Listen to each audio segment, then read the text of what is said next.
So hello everyone, I welcome you all to study Niti. And आज के session में इस मिक्स वेद सीरीज में हम लोग करने वाले हैं एक और मॉक टेस्ट। लास्ट सेशन में हमने किया था क्वांट का मॉक टेस्ट पूरा 35 क्वेश्चंस के साथ। एंड इस सेशन के अंदर हम लोग मॉक टेस्ट करने वाले हैं रीजनिंग का, क्योंकि रीजनिंग का हमने किया नहीं था। So what we will be testing of your preparation of which section? We will be testing your preparation of reasoning section, and let's see who scores 35 on 35. हम भी देखें कौन स्कोर करता है 35 on 35। एंड एक बार प्लीज़ आप मुझे बता देना कि बोर्ड पे आपको ब्राइटनेस सही दिख रही है, क्योंकि काफ़ी लोगों की प्रॉब्लम आ रही थी कि मैम बोर्ड पे सही नहीं दिख रहा, बोर्ड की ब्राइटनेस कम या ज़्यादा है, जो भी है एडजस्ट करने की मैंने कोशिश की है। एक बार मुझे बता देना, फिर नेक्स्ट सेशन में और इम्प्रूव करेंगे, ठीक है।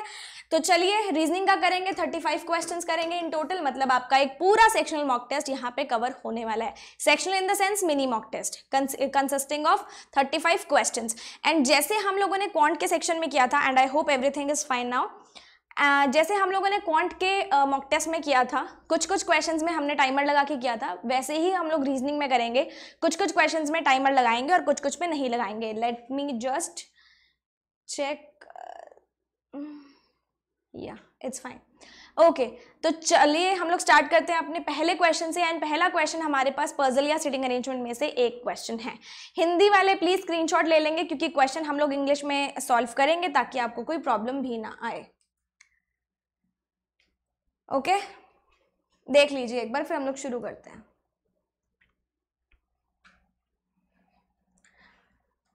तो पहला क्वेश्चन हमारा यहाँ पे है डेट बेस्ड पजल से, मंथ डेट बेस्ड पजल जो हम बोलते हैं, उससे हमारा पहला क्वेश्चन है।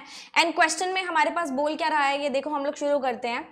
8 पर्सन्स हमारे पास हैं, ABCDEFGH, जो कि आई होप अब ब्राइटनेस सही होगी, है ना, कुछ कुछ इंप्रूव हुआ है, जो कि डिफरेंट डेट्स पे बॉन्ड हुए हैं ऑफ डिफरेंट मंथ्स। जैसे 5th और 23rd पे बॉन्ड हुए हैं, एंड उनके मंथ्स कौन कौन से हैं? 4 महीने हैं, अप्रैल, मई, जून एंड जुलाई।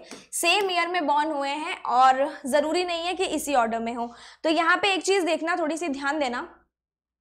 यहाँ पे क्या होने वाला है ना, मैंने आपको हमेशा से बताया है कि जब भी हमारे पास मंथ डेट बेस्ड पजल आ जाए, तो हम लोगों को हमेशा असेंडिंग ऑर्डर में सारी की सारी डेट्स को, सारे के सारे डेज को, सारे के सारे मंथ्स को लगाना होता है। तो असेंडिंग ऑर्डर में लगाएंगे। 8 लोग हमारे पास हैं, एंड डेट्स हमारे पास है 5th and 23rd। तो 5th 23rd,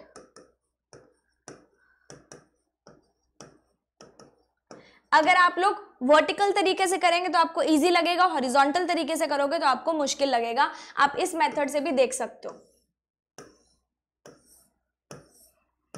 यहां पे हम लोग मंथ्स लिख लेंगे अपने, ठीक है।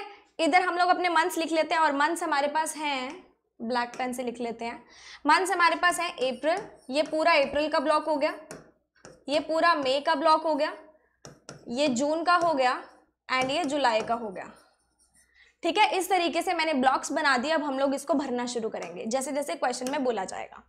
B was born in a month which is having 31 days but not in July.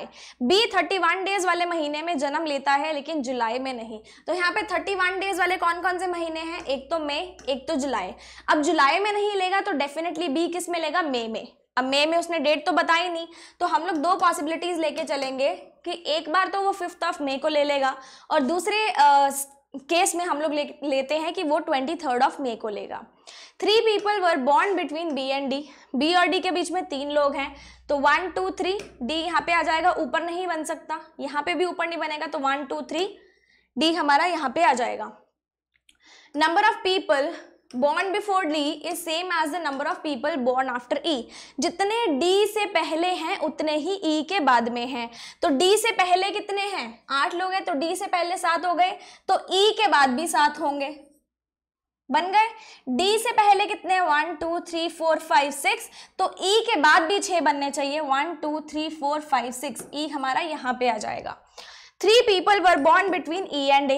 E और A के बीच में 3 लोगों ने जन्म लिया है, 1 2 3, A यहाँ आ जाएगा, 1 2 3, A यहाँ पे आ जाएगा। G was born in a month having 31 days. G जो है 31 डेज वाले महीने में जन्म लेगा, और 31 डेज वाला हमारे पास मई था और जुलाई था, मतलब जी हमारा मई में भी आ सकता है और जुलाई में भी आ सकता है। H was born in a month having 30 days immediately after C. H 30 days वाले महीने में जन्म लेगा और सी के इमीडिएटली बाद में। देखो अगर सी के इमीडिएटली बाद में, तो सी और एच ऐसे आने चाहिए, मतलब हमें 2 ब्लॉक्स खाली चाहिए। इस पूरे के पूरे में 2 ब्लॉक्स हमारे पास यहीं खाली आ रहे हैं, तो सी और एच को मैं यहां लगा दूंगी। इस पूरे के पूरे में 2 ब्लॉक्स, एक तो ये खाली आ रहे हैं और एक 2 ब्लॉक्स ये खाली आ रहे हैं, मतलब यहाँ पे 2 केसेस बनेंगे। सबसे पहले इसमें चेक करो क्या एच जो है 30 डेज वाले मंथ में है, 30 डेज वाले मंथ में है, तो ये हमारा सही जा रहा है। ठीक है, अब यहाँ पे देख लो आके एक बार C और H, एक बार मैं C और H को यहाँ लगा देती हूँ, ये ना सही हुआ तो मैं यहाँ लगा दूंगी। उसने बोला था G was born in a month which is having 31 days, तो G अगर मई में नहीं आ सकता, G हमारा जुलाई में आ जाएगा। G अगर मई में नहीं आ सकता हमारे पास, तो G हमारा जुलाई में आ जाएगा। क्लियर? और यहाँ पे और क्या बोला हुआ है हमें? इतना ही बोला हुआ है ना। हमारे पास बचा कौन है? यहां से अब थोड़ा सा ध्यान देना, क्या H हमारे पास 30 डेज वाले मंथ में है? H मई में आ रहा है, 30 डेज नहीं आएंगे। अगर यहाँ पे लगा दूं, क्या H हमारे पास 30 डेज वाले मंथ में है? नहीं है, तो H यहाँ पे भी नहीं आएगा, तो ये पूरा का पूरा केस हमारा कैंसिल आउट हो जाएगा। ये वाला केस हमारा सही बनेगा और F हमारा यहाँ पे आ जाएगा। तो हमारी अरेंजमेंट किस तरीके से बनी? पहले केस में इस तरीके से बनी, considering these statements. And I hope आपका भी ये क्वेश्चन इसी तरीके से सॉल्व हुआ होगा। एंड जो फर्दर क्वेश्चन रहेंगे वो आप खुद सॉल्व करेंगे, क्योंकि मैं नहीं करवाऊंगी आपको।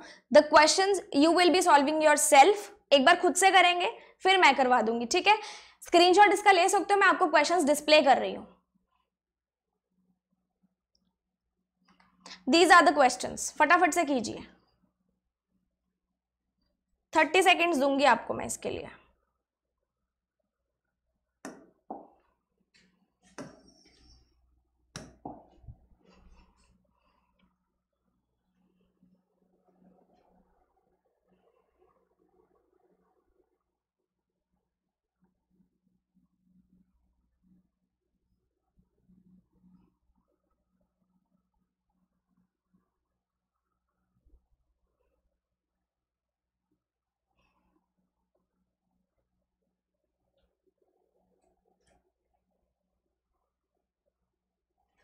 ओके, देखिए जिनका हो गया, जितना हुआ सही हुआ। अब मैं करवाती हूँ।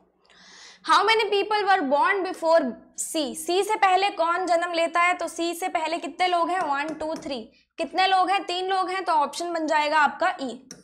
आगे देखो, who amongst the following were born just after D? D के जस्ट बाद में कौन पैदा होता है? डी के जस्ट बाद में कौन पैदा होता है? जी पैदा होता है, तो आंसर बन जाएगा option number B. I hope आपके ये दोनों क्वेश्चंस सही हुए होंगे। आगे देखो, who amongst the following was born on 5th of June? 5th of June को कौन जन्म लेता है? तो देखिए 5th ऑफ जून को कौन है हमारे पास? एच है, तो एच हमारा बन जाएगा ऑप्शन नंबर ए बन जाएगा। 4 of the following are alike, तो हमें ऑड वन आउट फाइंड करना है। हमारे पास ऑप्शंस कौन कौन से हैं? जी, ए, ई, सी और बी। देख लेंगे, जी, ए, ई, बी और सी। ध्यान से देखना, ई, सी, ए और जी सारे के सारे कौन सी डेट पे बॉर्न है? 23rd पे। और अकेला हमारे पास बी ही ऐसा है जो कौन सी डेट पे जन्म लिया उसने? 5th पे। तो हमारा आंसर क्या हो जाएगा? Option number E. आगे देखिए, how many people are born after C? C के बाद कितने लोग जन्म लेते हैं? तो देख लो, सी के बाद 1 2 3 4 कितने लोग हैं? 4 लोग हैं, तो आंसर बन जाएगा आपका option number B. And I hope आपके ये वाले क्वेश्चंस एकदम सही हुए होंगे। अब मैं चलूंगी अपने नेक्स्ट क्वेश्चन पे, which is from alphabet test. How many such pairs of the letters are there in the word examine? Examine में कितने ऐसे लेटर्स हैं जिनके पेयर्स बनते हैं? which has as many letters between them as in the English alphabetical series only in the forward direction। सिर्फ forward direction में ही हमें चेक करना है। तो एग्जामिन में देख लो, आपको प्लेस वैल्यूज पता होनी चाहिए। 5 फिर हो जाएगा T U V W X Y Z, तो ये हो जाएगा 24, ये हो जाएगा 1, 13, 9, 14 एंड 5। तो चेक कर लेंगे इसके अंदर 5, 6, 7, 8, 9, फिर हो जाएगा 10, 11 नहीं जाएगा, 24, 25, 26, 24, 25, 26, 1, 2, 3 नहीं जाएगा, 1, 2, 3, 4, 5 चला जाएगा। फिर उसके बाद देख लेते हैं 13, 14, 15, 16 नहीं जाएगा, 9, 10, 11 नहीं जाएगा, 5, 6, 7, 8, 9, 10, 11। अच्छा, बैकवर्ड तो हमें चेक नहीं करना ना, हमें सिर्फ फॉरवर्ड जाना है। और फॉरवर्ड में हमारे पास पेयर्स कितने बन रहे हैं? 2 पेयर्स बन रहे हैं। तो आपका आंसर क्या बन जाएगा? Option number A which is 2। हमें सिर्फ फॉरवर्ड चेक करना है, हमें बैकवर्ड में चेक नहीं करना है। आप एक बार इसको भी देख लीजिए।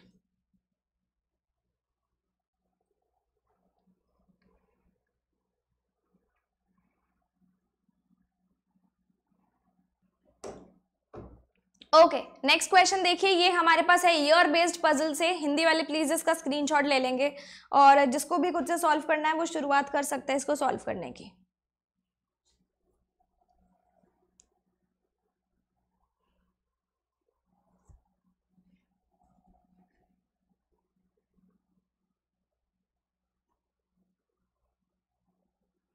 करें शुरू। 7 पीपल हैं हमारे पास जो कि बॉर्न होते हैं डिफरेंट ईयर्स में। ईयर्स हमें गिवन है and not necessarily in the same order. सबकी एजेस जो हैं वो किसके हिसाब से हैं? बेस ईयर 2020 के हिसाब से। तो 2020 के हिसाब से हमें लेनी है इनकी एजेस। और सबसे पहले हम लोग असेंडिंग ऑर्डर में अपने ईयर्स लिख लेंगे, विच इज 1961, 1965,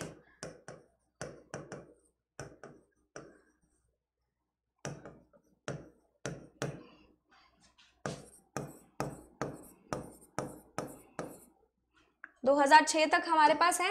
और इनकी हम लोग एजेस भी साथ के साथ लिख लेंगे, क्योंकि ऐसा ना हो कि क्वेश्चन में वो बोल दे एजेस के बारे में कुछ बोल दे। तो एजेस हमने 2020 से लेनी है। तो अगर हमें एजेस निकालनी होती है तो 2020 में से 2006 निकाल दो, एज कितनी हो गई? 14। 2020 में से 2002 निकाल दो, एज कितनी हो गई? 18। 2020 में से 1987 निकाल दो, 20 में से 87 निकाले कितने आ जाएंगे? 33। फिर 2020 में से निकालना है तो ये हो जाएगा 40। फिर 2020 में निकालना है 44। देन 2020 में से निकालना है कितना आ जाएगा? 6, 55। एंड देन 2020 में से निकालना है कितना आ जाएगा? 59। हमारे पास एजेस भी आ गई, ये ईयर्स हो गए और ये क्या हो गई हमारे पास? एजेस। अब यहाँ पे हम लोग अपने पर्सन्स लिखेंगे। देखिए, difference between the age of A and C is 7 years and A is elder than C. A C से बड़ा है और A और C की एजेस के बीच में 7 साल का फर्क है। तो 7 साल का फर्क है तो यहाँ से देखिए हमारे पास 7 का गैप कहाँ से आ रहा है? 14 और 18 में 7 का गैप नहीं है। फिर 14 और 33 में भी नहीं है, छोड़ दो। 18 और 33 में भी नहीं है। और हमारे पास यहाँ पे 40 और 33 में 7 का गैप है, प्लस और किस में गैप है 7 का हमारे पास? 44, 33, 7 नहीं होगा, फिर 7 नहीं होगा, फिर 4 नहीं होगा, फिर यहाँ से तो हमने ले लिया एंड देन 33 से हमने नहीं लिया।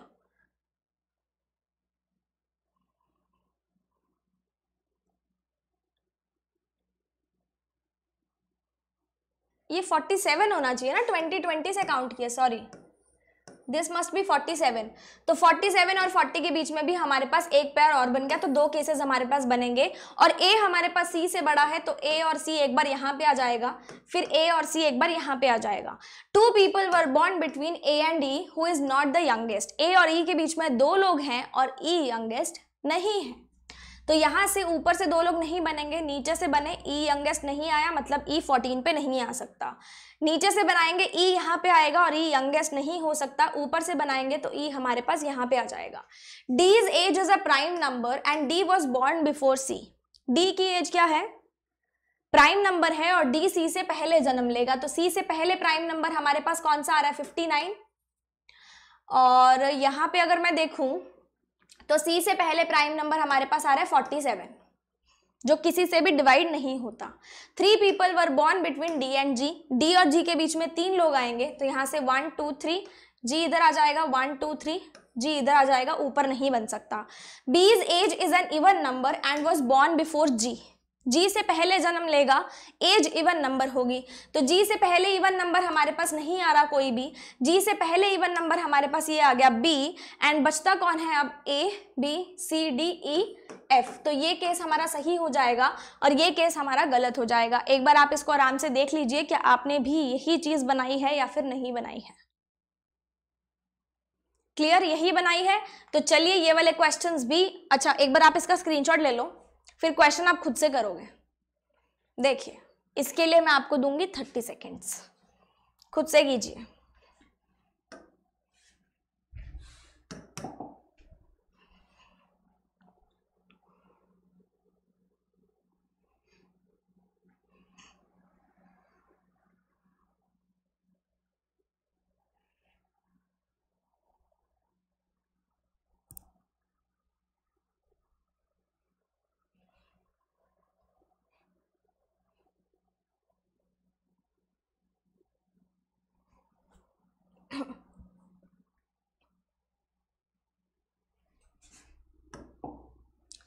How many people were born before E, E से पहले कितने लोग जन्म लेंगे, तो देख लेते हैं। ई से पहले का देखना है, ये वाला केस सही है।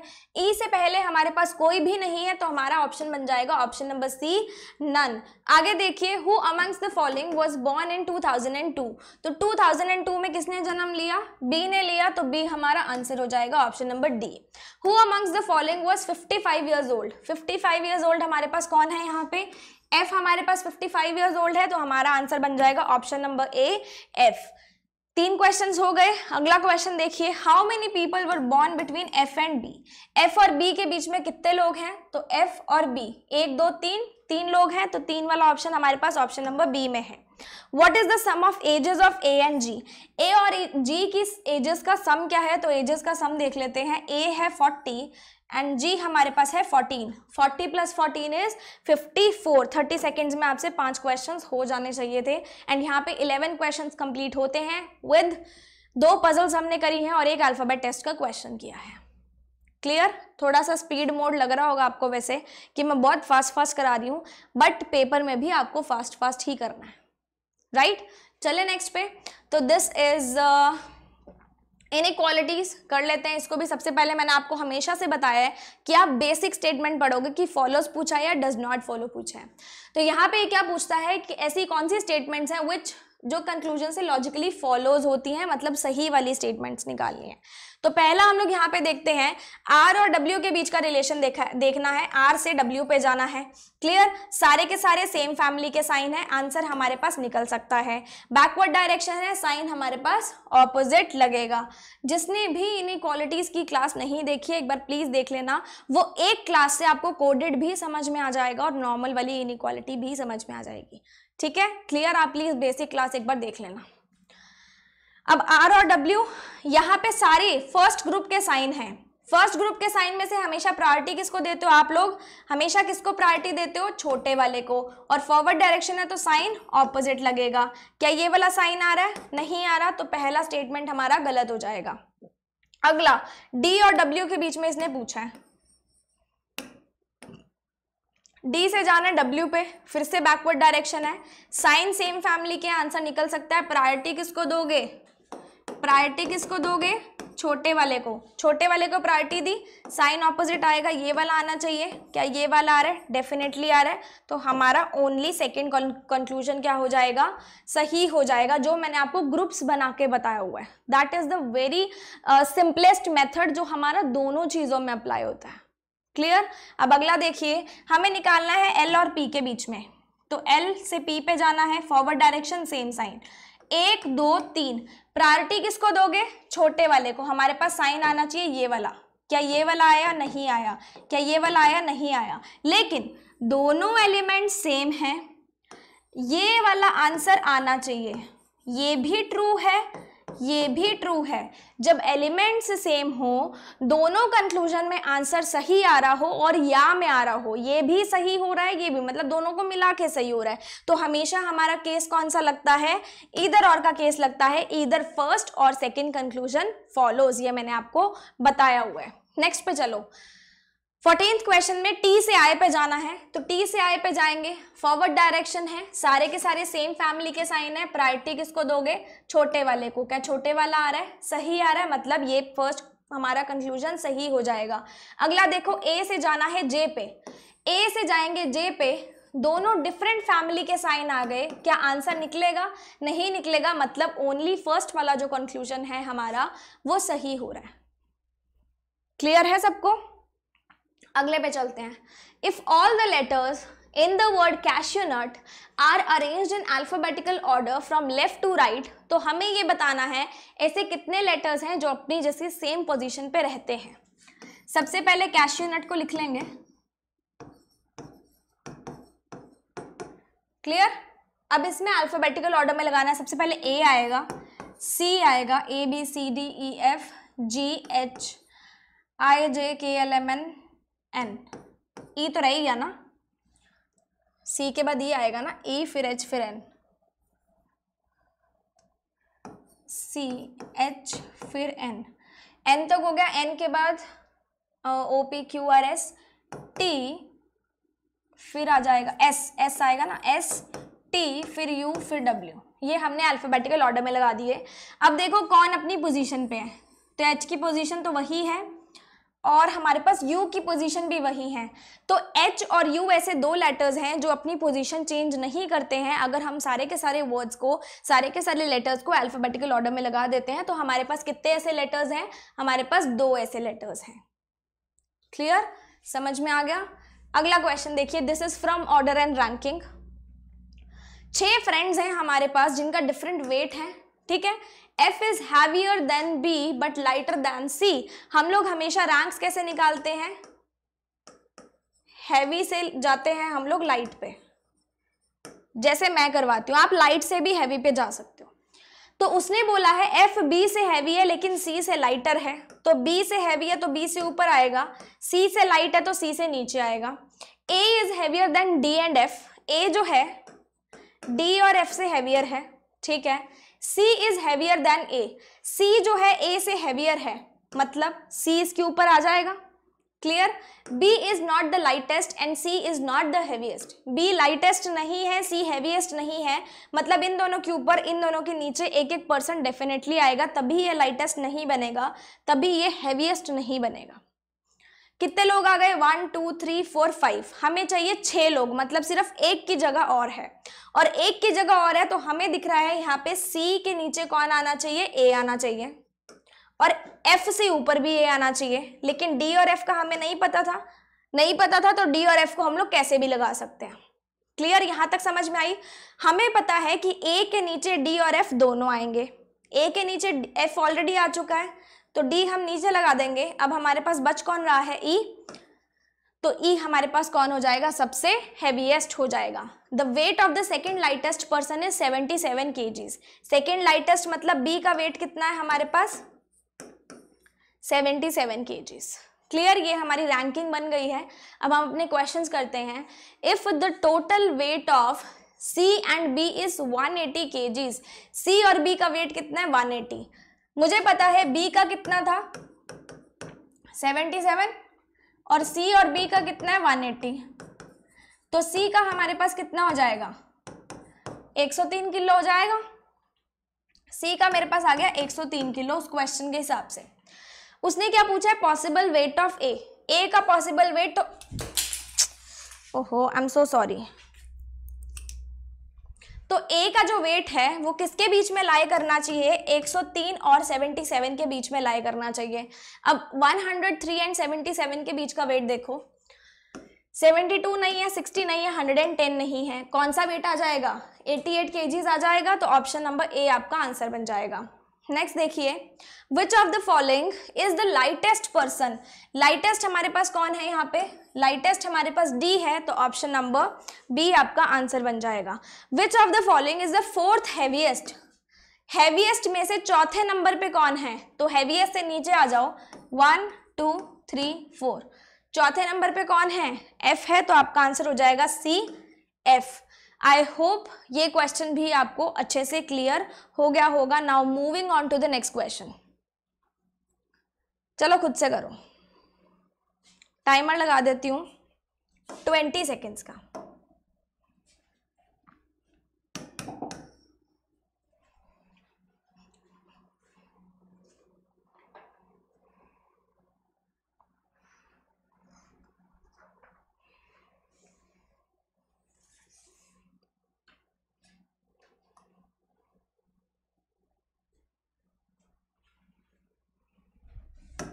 ओके देखिए, all the benches are table. सबसे पहले हम लोग बेसिक इंफॉर्मेशन पढ़ लेते हैं। तो इसने क्या पूछा है, which of the following logically follows पूछा है, मतलब हमें ट्रू वाला देखना है। All the benches are table, सारे के सारे बेंच टेबल हैं, ठीक है। नो बेंच इज अ हट, कोई भी बेंच जो है वो हट नहीं है, ठीक है, नहीं है। Only a few table are chair, सिर्फ अ फ्यू टेबल ही क्या है हमारे पास चेयर है। क्लियर है यहां तक, कुछ ही टेबल जो है वो हमारे पास चेयर है। तो इनका रिश्ता सिर्फ इतना ही है, बाकी एक दूसरे के एनिमीज हैं ये। बाकी पोर्शन इनका सिर्फ इस पोर्शन से ही लेना देना है दोनों का, ये वाले पोर्शन से कोई भी एक दूसरे से बात ही नहीं करता। सम चेयर आर नॉट बेंच, कुछ चेयर जो है वो बेंच नहीं है, कुछ चेयर जो है बेंच नहीं है। तो यहाँ पे कुछ चेयर बेंच हो भी सकती हैं और नहीं भी हो सकती है ना, हमें डायरेक्ट नहीं पता कि है या नहीं है। अब हो भी और नहीं भी मैं क्यों बोल रही, क्योंकि इनका रिश्ता सिर्फ इतना ही है ना। अब मान लो बी जो है इसके अंदर लाई कर जाए, क्योंकि ये टी का हिस्सा है तो हो जाएगा, नहीं लाई कर रहा तो नहीं होगा, मतलब हमारे पास कोई डायरेक्ट आंसर नहीं है, तो ये गलत हो जाएगा। सम टेबल आर नॉट हट, कुछ टेबल जो है वो हट नहीं है। तो टेबल का जो ये वाला हिस्सा है बेंच का, ये तो डेफिनेटली हट नहीं है ना। बेंच, सारे के सारे बेंच डेफिनेटली हट नहीं है, तो टेबल का जो ये वाला हिस्सा है ये डेफिनेटली हट नहीं होगा, हमें पता है। तो सम टेबल आर नॉट हट हमारे पास क्या हो जाएगा, सही हो जाएगा, मतलब only second conclusion follows. Next question भी आप खुद करेंगे, 20 सेकेंड्स में आपको दूंगी।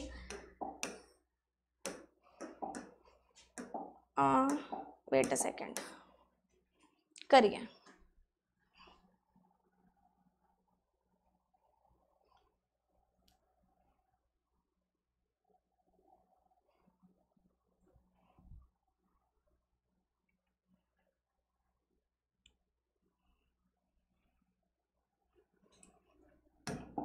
देखिए, only a few circle are hexagon, सिर्फ कुछ ही सर्कल जो है वो हेक्सागन है, मतलब सिर्फ इनका रिश्ता इतना ही है, बाकी ये एनिमीज हैं।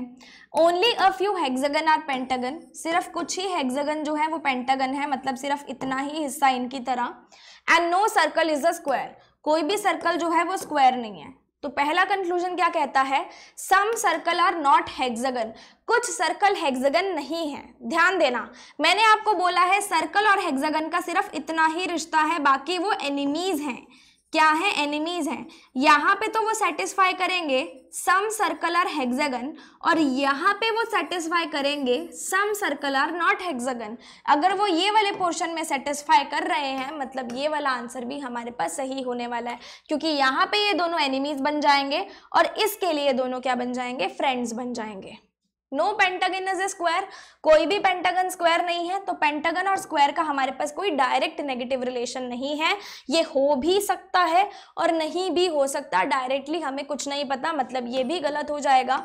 ओनली कंक्लूजन वन फॉलोज, ये हमारा क्या हो जाएगा, सही आंसर हो जाएगा। आई होप आपने भी यही निकाला होगा। नेक्स्ट पे चलते हैं, इसके लिए भी आपको 20 सेकेंड्स मिलेंगे, करिए।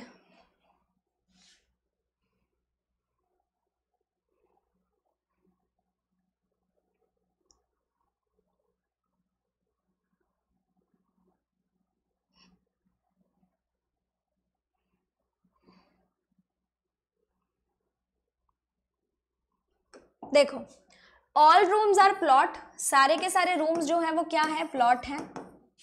All mugs are bucket, mugs और बकेट नहीं है।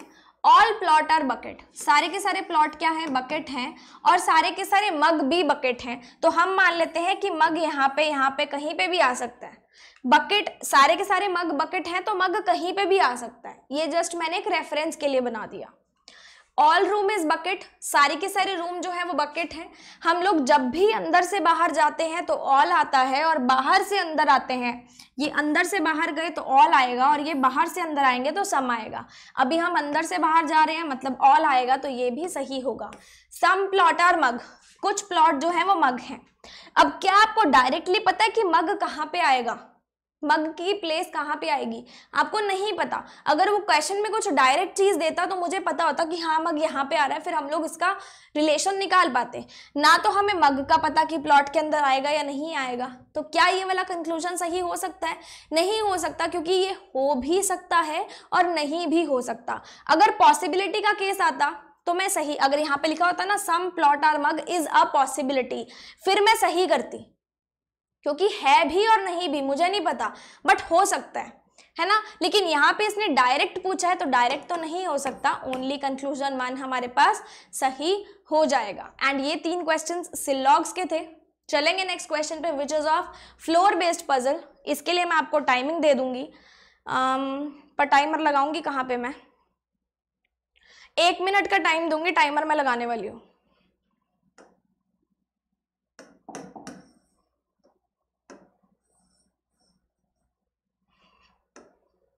करिए।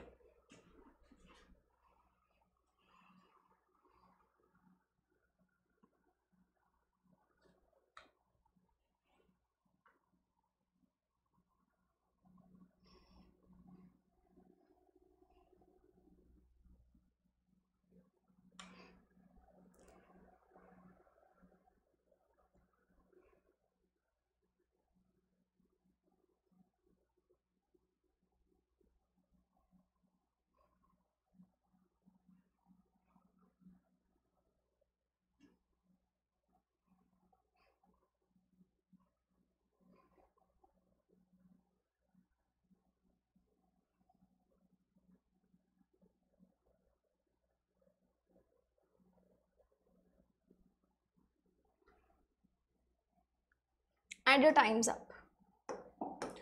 क्वेश्चन देखें, क्वेश्चन में क्या बोलता है, 8 पर्सन्स हमारे पास हैं जो कि 8 फ्लोर्स की बिल्डिंग पे रहते हैं, लेकिन ज़रूरी नहीं है इसलिए ऑर्डर में रहे।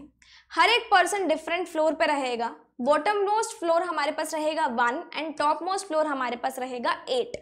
ठीक है, तो यहाँ पे हम लोग सबसे पहले अपने फ्लोर्स बना लेंगे।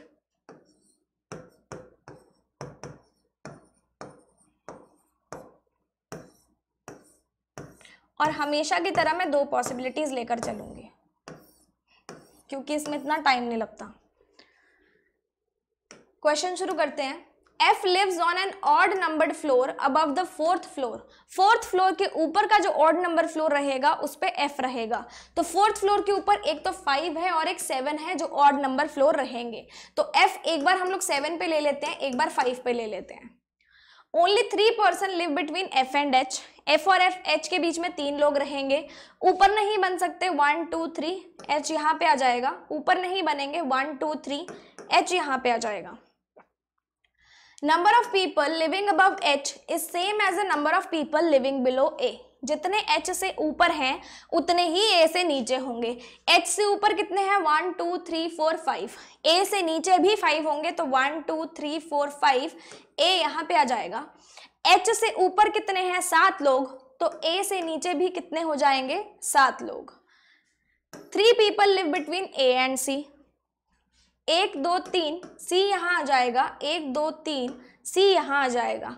G lives on an odd numbered floor immediately above B। B से immediately above G रहेगा किस पे, ऑड पे। तो यहाँ पे 2 ब्लॉक हमें खाली चाहिए, और 2 ब्लॉक इस सिचुएशन में यही खाली हो रहे हैं जिसमें G और B यहाँ पे आ सकते हैं।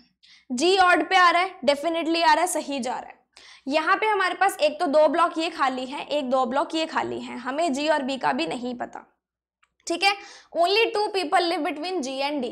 G और D के बीच में 2 लोग हैं, तो यहाँ से नीचे से 2 लोग नहीं बनेंगे, ऊपर से 2 लोग बना के D यहाँ पे आ सकता है। कंसीडरिंग मैं G और B को यहाँ पे बना दूं, क्योंकि ये केस भी हमारे पास था। एक ये केस है, एक ये केस है।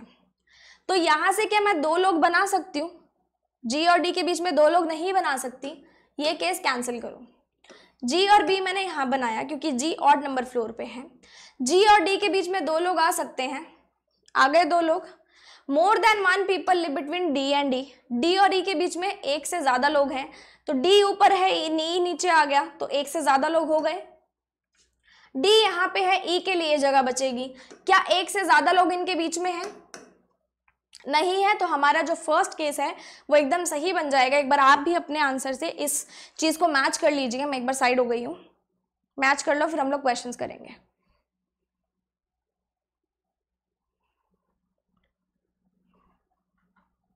क्वेश्चंस करते हैं। सबसे पहले, how many people live between A and H, A और एच के बीच में कितने लोग रहेंगे? तो देख लो यहाँ पे ए और एच के बीच में, ए यहाँ पे है, एच यहाँ पे है, 2 लोग हमारे पास रह रहे हैं, तो ऑप्शन हमारा हो जाएगा D, 2 people. How many people live above B, B से ऊपर कितने लोग रहेंगे? तो बी से ऊपर देख लो 1 2 3 4, 4 लोग हमारे पास हैं, तो more than 3, option number C अपने पास आ जाएगा। क्लियर है? आगे देखिए, who amongst the following lives exactly between H and D, H और ई के एग्जैक्टली बिटवीन कौन रहेगा? तो एच और किसके बीच में? ई के बीच में बोला था ना, एच और ई के बीच में हमारे पास कौन है? सी आ जाएगा, तो ऑप्शन नंबर बी हमारा आंसर बन जाएगा। नेक्स्ट देखते हैं, who amongst the following lives on the 3rd floor, 3rd floor पे कौन रहेगा? एच रहेगा, तो एच रहेगा, तो ऑप्शन नंबर ए आपका आंसर बन जाएगा। 4 of the following are alike, हमें ऑड वन आउट निकालना है। बी एच जी ई और F, B H G E और एफ, तो B H G E F. तो यहां पे ध्यान दो, ई एच जी एफ सारे के सारे कौन से नंबर्ड फ्लोर पे हैं? ऑड नंबर्ड फ्लोर पे हैं, और एक अकेला बी हमारे पास है जो कि इवन नंबर्ड फ्लोर पे है, तो ऑड वन आउट कौन हुआ? बी हुआ, तो ऑप्शन नंबर ए आपका आंसर बन जाएगा। आई होप आपको 26 क्वेश्चंस यहां तक क्लियर होंगे, आपने भी सही से बना लिए होंगे। अगला क्वेश्चन हमारे पास है रो बेस्ड का, लीनियर बेस्ड का। इसको आप वर्टिकल रो ना लेके हॉरिजॉन्टल भी ले सकते हो, ये भी आप खुद से करेंगे। 1 minute.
Okay, there are 7 people standing in a row from top to bottom. मैंने आपको जब भी ऑर्डर एंड रैंकिंग कराया है तो मैंने आपको बोला उसमें कि टॉप को आप लेफ्ट लोगे और बॉटम को आप राइट लोगे, तो उसी तरीके से टॉप को आप क्या लोगे? लेफ्ट, और बॉटम को क्या आप लोगे? राइट। लेफ्ट टू राइट वो खड़े हैं कंसेक्यूटिव मैनर में, not necessarily in the same order. 3 people stand between A and B, A और बी के बीच में 3 लोग हैं। अब मुझे नहीं पता ए लेफ्ट में है या राइट में है, तो दोनों केसेस ले लेंगे। 3 लोग आ गए, ठीक है। F stands immediately after B, B के इमीडिएटली बाद में F है, तो F हमने लगा दिया। 2 people stand between F and C, F और C के बीच में 2 लोग हैं, और टोटल हमारे पास 7 लोग हैं। अगर मैं 2 लोग के बाद यहाँ पे C लगाऊंगी तो 7 लोगों की जो नंबर है यहाँ पे एक्सीड हो जाएगा। क्यों? क्योंकि 1 2 3 4 5 6 लोग ऑलरेडी आ चुके हैं, मतलब इसके अंदर ही लगाना पड़ेगा। 2 लोग बोले हैं ना हमें, तो 1 और 2 C यहाँ आ जाएगा। अब 1 और 2 C यहाँ नहीं लग सकता, मगर 1 और 2 C यहाँ पे लग सकता है। D stands immediately after C, मतलब C के इमीडिएटली बाद में, तो D यहाँ पे आ जाएगा। क्लियर है? More than 2 people stand between D and H, D और H के बीच में 2 से ज्यादा लोग हैं। अगर मैं इधर 2 लोग छोड़ के H को बनाऊंगी तो सिर्फ 2 लोग आ रहे हैं, इधर छोड़ूंगी तो 1 2 3, H को यहाँ बनाऊंगी, हमारे पास 7 लोग पूरे हो जाएंगे। क्लियर? यहां से अगर मैं देखूं 2 से ज्यादा, तो 1 2 3, 2 से ज्यादा हो गए, H यहां पे आ जाएगा। Clear? No one stands between H and J, H और जे के बीच में कोई नहीं है, लेकिन जे के लिए जगह यहाँ पे खाली बची है। इन दोनों के बीच में ए आ गया, मतलब ये वाला केस गलत हो गया और ये वाला केस हमारा एकदम सही हो गया। 1 2 3 4 5 6 7 लोग आ चुके हैं। क्वेश्चंस करते हैं। How many people stand between A and H, A और एच के बीच में कितने लोग हैं? ए और एच के बीच में कितने लोग हैं? कोई भी नहीं है, मतलब none. Option number C. Who stands immediately after D, D के इमीडिएटली बाद में कौन खड़ा है? डी के इमीडिएटली बाद में कौन खड़ा है? बी खड़ा है, तो ऑप्शन नंबर सी आपका आंसर हो जाएगा। How many people stand before B, B से पहले, बी से लेफ्ट में कितने लोग हैं? बी से लेफ्ट में कितने लोग हैं? 2 लोग हैं, सी और डी, तो ऑप्शन नंबर ए आपका आंसर बन जाएगा। अगला लास्ट क्वेश्चन इस सेट का देख लो। Who amongst the following stands exactly between H and D, H और डी के एग्जैक्टली बिटवीन, ये हमारा एच है, ये हमारा डी है, यहां से एक छोड़ा, यहां से एक छोड़ा, एग्जैक्टली बिटवीन में कौन आया?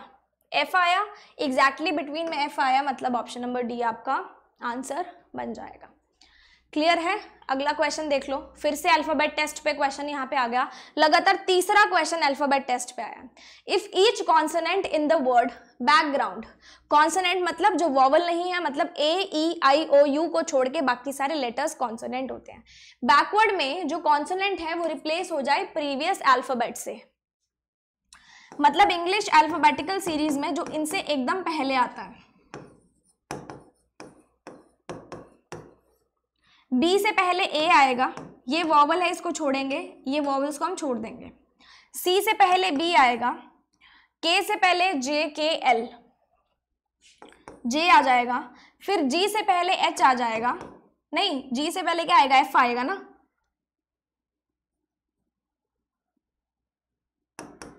आर से पहले क्या आएगा? क्यू आ जाएगा, एन से पहले एम आ जाएगा, सी से पहले डी से पहले सी आ जाएगा। And each vowel is replaced by the next alphabet, vowel को नेक्स्ट अल्फाबेट से करना है, मतलब वॉवल के बाद वाला। ए के बाद बी आता है, ओ के बाद एम एन ओ, पी आता है, यू के बाद क्या आता है? डब्ल्यू आता है, सॉरी वी आता है, यू के बाद क्या आता है? वी आता है, तो हमने वॉवल को भी रिप्लेस कर दिया। Then the order of the alphabets are arranged according to the alphabetical series, अब इनको अल्फाबेटिकल सीरीज के अकॉर्डिंग असेंडिंग ऑर्डर में डालना पड़ेगा। तो ए के बाद बी, बी के बाद सी, सी हमने यूज कर लिया, फिर D E F, G H I J, K L M, N O P, Q और वी लगा दिया।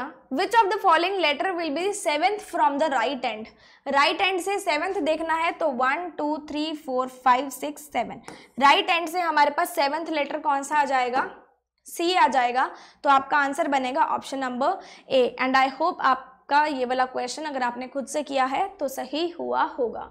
31 क्वेश्चन हो गए। अब लास्ट हमारे पास अल्फाबेटिकल या फिर अल्फा न्यूमेरिकल सीरीज या न्यूमेरिकल सीरीज का क्वेश्चन आएगा, which will consist of 4 questions.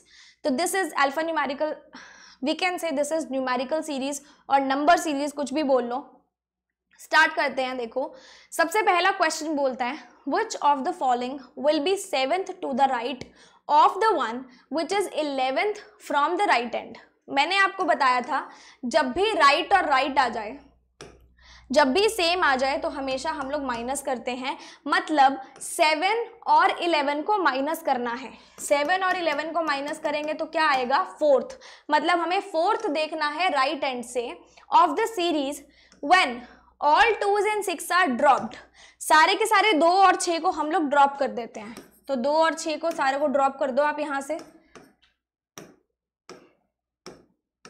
कर दिया मैंने ड्रॉप, बस और तो कुछ नहीं बचा ना, ठीक है। एंड देन इसके बाद लास्ट 8 नंबर्स को हम लोग रिवर्स कर दें, मतलब ये जो लास्ट के 8 नंबर अब बचते हैं इनको काटने के बाद इनको हम लोग रिवर्स कर देंगे, मतलब 1 2 3 4 5 6 7 8, इनको हम कैसे करेंगे? रिवर्स करेंगे, मतलब उल्टा लिख देंगे। 8 7 4, फिर आ जाएगा 5 7 8 4 1।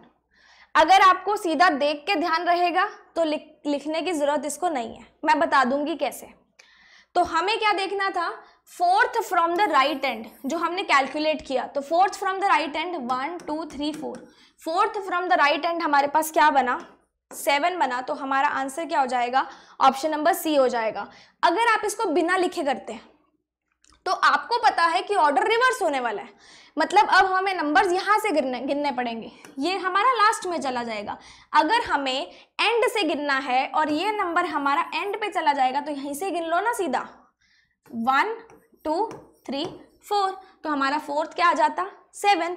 तो अगर आपको पता है ये एंड पे है तो एंड से गिन लो, अगर आपको लिख के समझ में आता है तो लिख के कर लो। क्लियर। नेक्स्ट क्वेश्चन देखो, how many numbers are there in the given series which are immediately preceded by an even number and immediately followed by an odd number? Number से पहले इवन नंबर होना चाहिए, नंबर के बाद odd number होना चाहिए, और ये नंबर जो खुद है इवन भी हो सकता है ऑड भी हो सकता है, उसने कुछ नहीं दिया। नंबर से पहले इवन नंबर, नंबर के बाद ऑड नंबर, नंबर से पहले इवन नंबर, नंबर के बाद ऑड नंबर नहीं है, नंबर से पहले इवन नंबर नहीं है, नंबर से पहले इवन नंबर, नंबर के बाद इवन नंबर, गलत हो गया, नंबर से पहले इवन नंबर नहीं है, नंबर से पहले इवन नंबर, नंबर के बाद ऑड नंबर, एक सेट तो ये बन जाएगा। नंबर से पहले इवन नंबर नहीं है, नंबर से पहले इवन नहीं है, नंबर से पहले इवन नहीं है, नंबर से पहले इवन नहीं है, नंबर से पहले इवन नंबर है, नंबर के बाद ऑड नंबर है, सही हो गया। नंबर से पहले इवन नंबर है, नंबर के बाद ऑड नंबर नहीं है, नंबर से पहले ऑड नंबर है, गलत। नंबर से पहले इवन नंबर, नंबर के बाद ऑड नंबर, एक ये सेट बन जाएगा। फिर नंबर से पहले ऑड नंबर आ गया, नंबर से पहले ऑड नंबर आ गया, फिर नंबर से पहले ऑड नंबर आ गया, नंबर से पहले ऑड नंबर, नंबर के बाद इवन नंबर नहीं बनेगा, नंबर से पहले ऑड नंबर आ गया, गलत हो गया। नंबर से पहले इवन नंबर, नंबर के बाद ऑड नंबर, एक ये सेट हमारे पास बन जाएगा। आगे चलते हैं, नंबर से पहले ऑड नंबर, गलत हो गया। नंबर से पहले इवन नंबर, नंबर के बाद ऑड नंबर नहीं आया, नंबर से पहले इवन नंबर, नंबर के बाद ऑड नंबर आ गया। फिर नंबर से पहले इवन नंबर, नंबर के बाद ऑड नंबर, ये भी आ गया। फिर नंबर से पहले ऑड हो गया, नंबर से पहले इवन नंबर, नंबर के बाद ऑड नंबर नहीं आया, नंबर से पहले इवन नंबर, नंबर के बाद ऑड नंबर आ गया। फिर नंबर से पहले ऑड नंबर आया, नंबर से पहले इवन नंबर, नंबर के बाद ऑड नंबर। तो हमारे पास सेट कितने आ गए, 1 2 3 4 5 6 7, 7 सेट आए हमारे पास, मतलब मोर देन 6 है। तो हमारा आंसर क्या बन जाएगा, option number D. And I hope आपको ये चीज देखनी तो एटलीस्ट आ गई होगी। अगला क्वेश्चन देखो, which of the following is 6th to the right of the one which is 11th to the left. अब इसमें 3 एलिमेंट्स इन्वॉल्व हैं, right, left, which is 8th from the extreme right end. And हमारे पास है right, लेकिन word क्या आया, right. तो हमारे पास राइट, राइट और लेफ्ट है। तो मैंने आपको बताया था जब भी दो ऑपोजिट चीजें हो प्लस करना है, सेम चीजें हो माइनस करना है। सबसे पहले सेम को माइनस कर लो, 6th को और 8th को माइनस कर लो, कितना आ जाएगा, 2, मतलब 2nd टू द राइट बच गया, 2 राइट बचा, आपके पास 2 राइट बचा है और 11 लेफ्ट बचा है। तो राइट और लेफ्ट मतलब प्लस, 2 + 11 मतलब 13th। तो आपको 13th नंबर देखना है राइट एंड से। आपको करना क्या है, राइट और राइट को माइनस कर देना है, राइट आएगा और राइट और लेफ्ट को ऐड कर देना है, नंबर आ जाएगा। कौन से एंड से, राइट एंड से। कितना आया, 13 आया। तो देखिए 1 2 3 4 5 6 7 8 9 10 11 12 13, हमारे पास कौन सा आ गया, 1 आ गया, मतलब ऑप्शन नंबर ए आपका आंसर बन जाएगा। ऐसा क्वेश्चन आज तक मैंने आपको नहीं कराया, लेकिन इस मॉक टेस्ट में आया, तो आपको थोड़ा सा आइडिया हो गया होगा कि चाहे 3 आ जाए, चाहे 4 आ जाए, चाहे 5 आ जाए, आपको करना वही है जो आपको मेथड बताया गया। ठीक है। अगर आप इसको बोलते हैं कि मैम पहले राइट और लेफ्ट को ले लो, अगर पहले आप राइट और लेफ्ट को लोगे ना तो फिर आपके पास सेम चीज नहीं आएगी। समझ रहे हो मेरी बात। तो इट्स गुड कि जो आपको एंड दिया है उसके साथ ही आप कंपेयर कर लो, राइट और राइट को पहले पकड़ लो या लेफ्ट और लेफ्ट को पहले पकड़ लो, जो सेम है उसको पहले पकड़ो ताकि आपके पास एलिमेंट वही रहे, या तो राइट या तो लेफ्ट, फिर ऑपोजिट को आप प्लस कर दो, वो इजी रहेगा। क्लियर। अगला देखो, if the starting 13 number are reversed, start के 13 नंबर रिवर्स कर दे, मतलब 1 2 3 4 5 6 7 8 9 10 11 12 13, यहां से हम लोग इसको रिवर्स कर दें, which of the following number is fifth to the left, 5 left का है, which is 16th from the left, left और लेफ्ट आया तो माइनस, फिफ्थ और क्या आया 16th आया, तो 16th माइनस 5 के अपने पास क्या होता है 11th, अपने को देखना है 11th from the left and, और ये नंबर्स रिवर्स हो गए हैं, हमें पता है पहले 13 नंबर रिवर्स हुए हैं और हमें पहले नंबर में से ही 11वां नंबर देखना है, 11वां नंबर देखना है, रिवर्स हो गए, मतलब ये वाला नंबर अब एंड पे चलेगा और हमें ऐसे जाना पड़ेगा। अगर मैं बोलूँ रिवर्स किए हैं तो आप इसको ऐसे ही लगाओगे ना, 8 3 4 6 5 ऐसे ही लगाओगे ना, तो इट्स बेटर आप इसको एंड कंसीडर कर लो और यहां से यहां ही गिन लो। आपके पास 11th है तो 11th आपके पास कौन सा आ जाएगा 8, तो आप 8 को देख सकते हो। अगर आप इसको रिवर्स करके लिखोगे तो लिख सकते हो, लेकिन जब आपको पता ही है कि यही एंड है तो एंड से ही गिन लो ना 11th, ये नंबर लेफ्ट एंड पे आ जाएगा, ये इधर बीच में आ जाएगा, तो गिन लोगे तो इजी हो जाएगा। Clear? These were the 35 questions of this mock test and I hope आप सभी को पसंद आए होंगे, आप सभी ने खुद से भी ट्राई किए होंगे, एंड जिसने हर एक क्वेश्चन खुद से ट्राई किया ज़रूर मुझे बताना कि किस किस के 35 के 35 क्वेश्चंस एकदम करेक्ट हुए हैं, and I will be really happy to see that.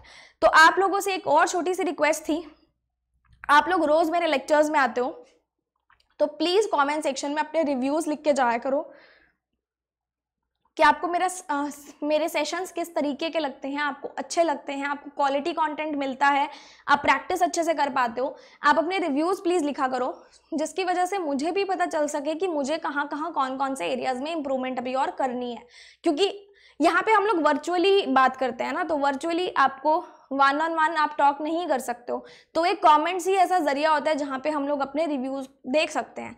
तो आप लोग सेशन अटेंड करते हो, कमेंट सेक्शन में इस सेशन के बाद मतलब जो मेन कमेंट सेक्शन होता है उसमें ज़रूर लिख के जाया करो कि कैसा लगा आपको सेशन और क्या क्या अपनी चीज़ें इंप्रूव कर सकते हैं, तो वो चीज़ मैं इंप्रूव भी करूँगी।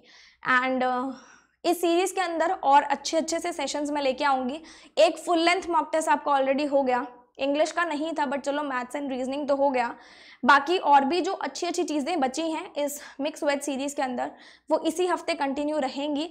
एंड आई होप आप सभी मुझे नेक्स्ट सेशन में फिर से ज्वाइन करेंगे, एंड तैयारी आपकी बहुत अच्छी चल रही होगी, इसी तरीके से आपकी तैयारी चलती रहे, पेपर आपका कभी भी हो सकता है, we don't know that, but इस पेंडेमिक के टाइम में पढ़ाई करें तो वही सबसे एक अपने पास गोल्डन अपॉर्चुनिटी है एग्जामिनेशन क्रैक करने की। तो this was all for today, मिलते हैं नेक्स्ट सेशन में, till then stay tuned, good luck, stay happy and bye bye.